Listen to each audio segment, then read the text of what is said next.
Hello viewers, hello partners. Welcome po sa aking YouTube channel, ang Togs Tagalog Tips and Tutorials. So kung first time nyo po dito, please paki-subscribe po, paki-share, at paki-pindot na lang din po yung notification bell para ma-inform po kayo or ma-update kayo sa mga bago kong tutorials at mga videos.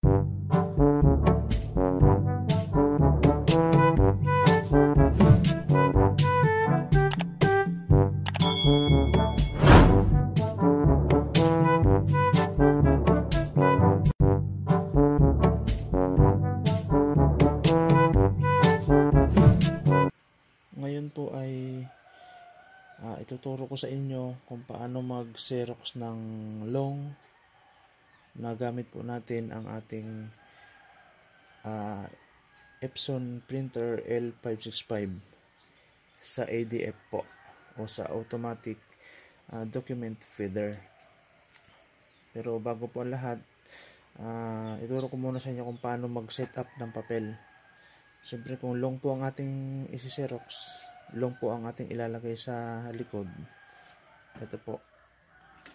So long po siya na papel. At ituturo ko po sa inyo kung paano i-set up ang settings. So ito po ang ating front panel. Ito po yung ating display. So yan po, no. Lagay po muna natin sa home. Ito po yung home button. Para mapunta siya sa pinaka home menu, sa home screen. Then ayan po yung pinaka main menu. Copy, Wi-Fi setup, scan, fax, eco mode, setup. So since magse-setup po tayo ng papel, dito po tayo sa setup. Pindutin lang po natin yung pinakagitna, yung OK, setup. Then maintenance, hindi po yan, baba po tayo. Ayan, paper setup. So pindutin po natin yung gitna. Ayan. Ayan po yung mga klase ng papel. A4. Then pindutin po natin arrow pa kanan. Ito po. Ayan, A4. So ang nakalagay naman dyan na pindutin yung arrow pababa para sa mga choices. So pababa. Ayan, 4x6 or 4R, 5x7 or 5R. Ayan, mga klase ng papel. A5, B5, 3.5x5 is or 3R, 5.8, 8.10, envelope. Ayan po yung mga klase ng papel na pwede po natin gamitin pagka meron po tayong isi-xerox na gano'n. Letter size, or ito na po yung short, or letter size, legal. Ito na po yung long or legal size. So since yun po ang gagamitin natin, yung long or legal size, so ito na po yung i-o-okay natin. Pindutin po yung gitna, okay. So since ang bond paper po is hindi po siya glossy, so hindi po dyan, hindi rin po siya matte. Ayan, plain paper lang po ang bond paper. So yun po ang pipiliin natin, plain papers. So pindot po natin okay. Okay, na-set up na po natin yung papel natin sa likod, which is legal and plain papers. Pwede na po natin pindutin yung home screen para bumalik po siya doon sa pinaka main menu. Okay, bumalik na po tayo sa main menu. Kaya lang wala pa po tayo sa, dapat po nandun tayo sa copy. Nasa set up po tayo. So akit po natin, pindutin po natin yung pataas. Sumobra, dapat po dito sa copy. Okay, so pag pinilitan po natin yung copy, ibig sabihin ready na tayo para doon sa ating pag-xerox. So start na po tayo start ko na po sa inyo ituro ang pag-xerox ng long. gamit po ang ating ADF o automatic document feeder. So unahin po muna natin mag-xerox ng colored. So, ito po yung mga control, no? Ito po yung button na pipilitin natin kung colored po ang ating isi-xerox. At ito naman po ay kung black and white po ang ating isi-xerox. Ito pong white. Ito pong kulay orange, stop reset. In case halimbawa po medyo nagkamali tayo ng xerox, may mali sa ating sini-xerox, pindutin po agad tong stop and reset para tumigil po yung pagsi-xerox. Hindi po masayang yung ating bond paper. No? Yun. So, bago po magsimula ng mag-xerox, siguraduhin po na ang ating screen ay nandun po siya sa copy. Then, pindutin po natin yung gitna, yung copy, i-press natin yung copy, para lumabas po yung choices kung ilan po yung i-xerox natin. So, nandun po, lalabas po yung number, kung 1, 2, 3, then pwede po natin baguhin yung kung ilang piraso, 5, 6, 7, 8, o ito naman sa baba, pabawas, kung ilan po yung i-xerox natin. Okay? So, pag pinindot po natin yung home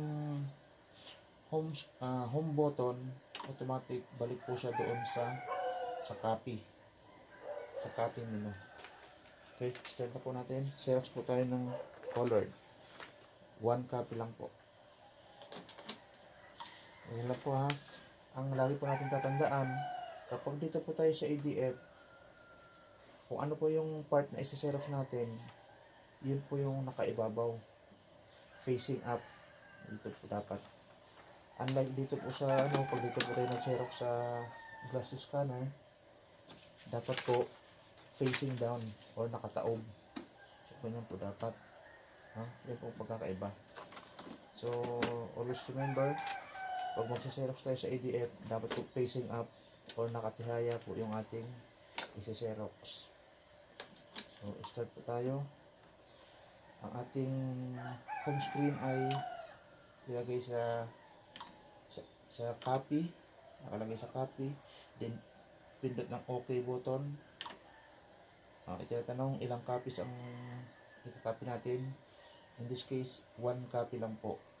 So, colored po siya. So, ito po bibitin natin ang kulay blue. Okay?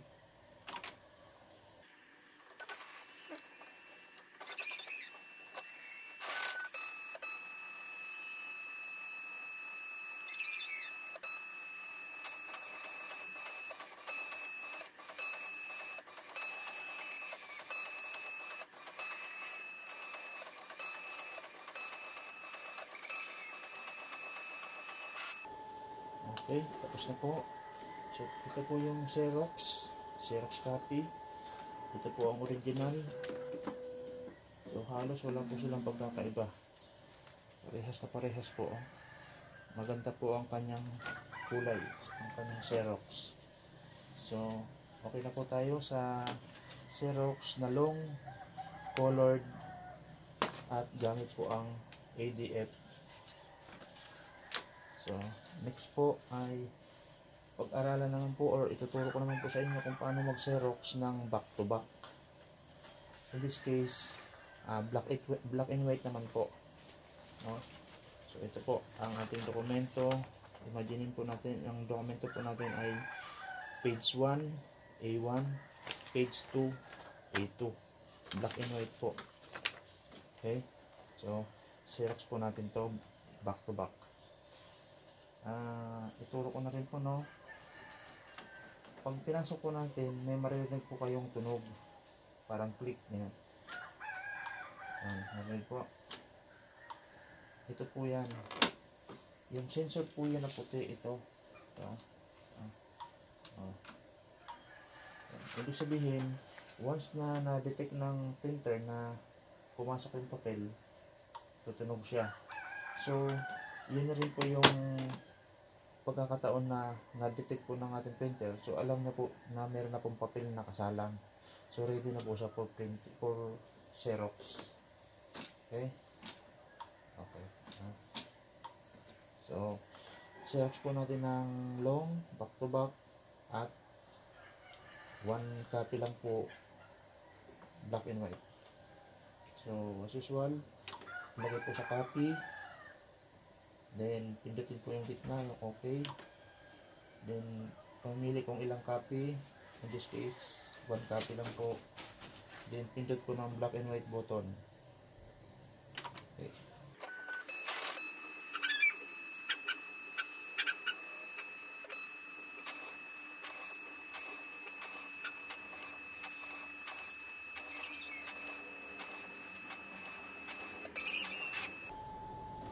Okay, tapos na po, no?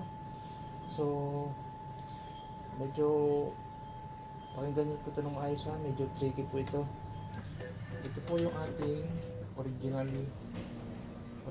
documents. Ito po yung Xerox copy. So, ang gagawin po natin, ibalik lang po natin ito sa dating posisyon. Ito. Yan po yung dating posisyon niya, no? A1, A1. Kaya yan, gumanyan lang po kasi yan.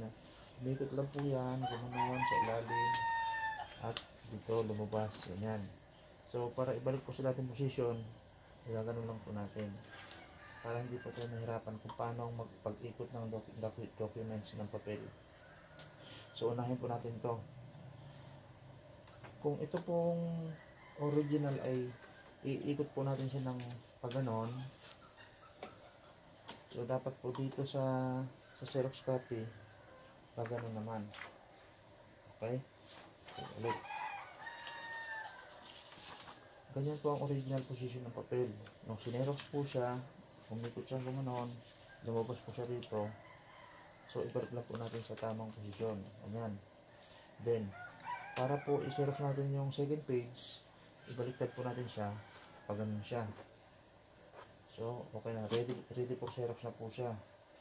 Ito naman pong Xerox copy, iikot naman po natin siya pag ganito. Pabaliktad po siya, no? Yung isa, pag ganon. Ito naman po, pag ganon. And ready na rin po siya para sa second page. Okay? So, start na po natin. Xerox po ulit, black and white, then 1 copy.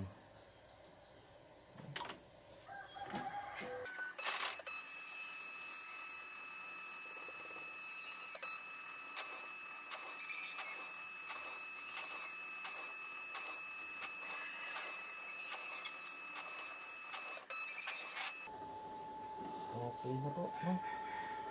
So, check po natin ang ating original documents. Ayan po, A1 sa likod, A2. So, ayan po ang ating original documents. Tingnan po ng ating Xerox copy. A1, A2. So, ibig sabihin, tama po yung pagkaka-Xerox natin ng black and white, long, at back to back. Okay? Ngayon naman po, ituturo ko po yung ganun din po, long, black and white, back to back. Kaya lang po, more than 1 ang ating documents. So, sabihin natin 3 piraso, 4 na piraso, 5 piraso, 6 na piraso na pwede po natin ilagay sa ating ADF, automatic document feeder, ng sabay-sabay, hindi po siya isa-isa. So, kaya po siya tinawag na ADF automatic, kasi once nilagay po natin yung documents dito, automatic po yan, madidispense na po siya isa-isa. Siya na po ang bahala doon. Automatic na po siya. So, ipakita ko po ang ating tatlong documents. A1, page 1, A2, page 2. B1, page 1, B2, page 2, and C1, and C2. So, ayan. Isi-xerox po natin siya back to back. Tatlong documents po. Insert po. Ayan, tumunog na. Then, ang Xerox po natin ay 1 copy each lang po. Isang copy lang po para hindi naman po masyadong masayang ating band paper, no? So, ilagay po natin sa copy menu, then pindutin po yung gitna, okay, then copies kung ilan, 1 copy lang po. Okay, ready for Xerox, black and white lang po.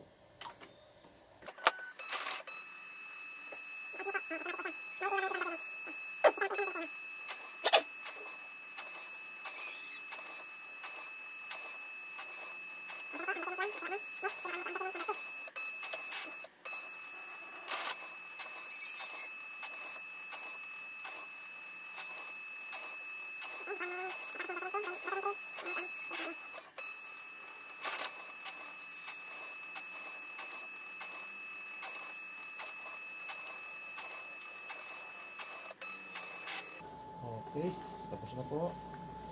So, kagaya po ng tinuro ko kanina, ito pong original documents, ibalik lang po natin siya sa dating position, which is pag ganyan po siya.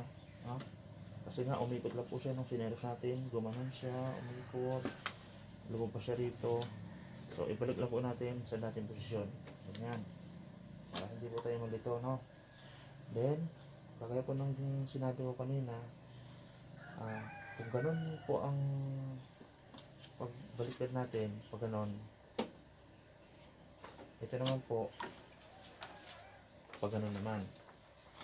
So, pwede po yan. Pwede pag ganun din, pag ganun naman to, or ito naman ang pag ganun. No? Pwede rin po yun. So, since ang ginagawa po natin ay yung ganun po ang ano natin, so ganun na lang po gagawin natin. Pag ganun po dito sa original, sa Xerox naman po, pag ganun. So, okay, gawin na po natin ha. Ito po yung original position po nila. Ganyan po.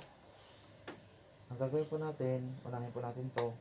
Unahin po natin to, no? Unahin natin tong Xerox copy. Iikot lang po natin pag ganun. Okay? Then, pwede na po natin siya ibalik doon sa likod. Okay, ready na po siya. Then, sunod natin itong original. Ito po original, di ba? Pares na po siya doon sa ginawa natin kaninang isang document lang po. Ang pagkakaiba lang po nito ay kailangan natin gawin yung sa ibabaw na documents, ilalagay po natin sa ilalim. Ayan. Yan. So, kapag nalagay na po natin sa, pag nabaliktad na po natin yung document, sakit natin sa iikot. Pag ganon. Okay? Ulitin po natin. Baka nalito po kayo ha. Yan. Galing po yan dito, di ba? Ganyan. Ibalik po natin sa dating posisyon. Ganyan. Then, yung sa ibabaw, ilagay natin sa ilalim. Isa-isa. Tatlo. Pag nalagay na natin sa ilalim yung nasa ibabaw, saka natin siya ibaliktad. Ganyan. Ready na po yan para sa Xerox na page 2. Lagay na po natin yan. So, pindutin na po natin. Home. Copy. 1 copy lang po. Then, Xerox po. Black and white.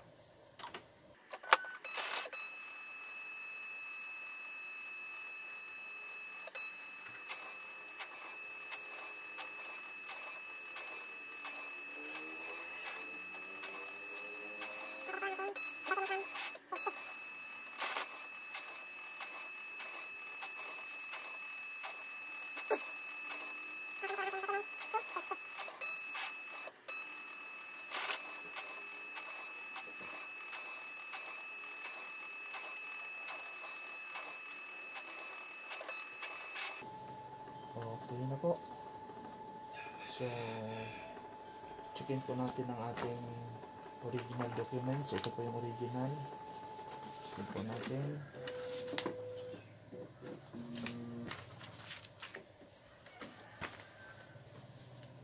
Ayan po. A1, A2,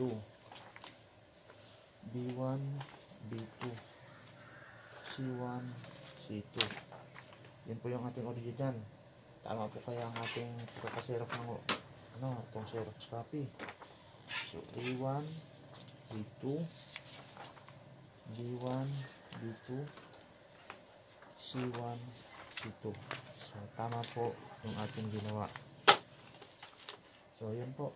Sana po naintindihan nyo o natutunan nyo yung kung paano po mag-xerox ng long gamit po ang ATF sa Epson L565 printer na gamit po ang isang document na back-to-back or isa o higit pang documents na back-to-back po.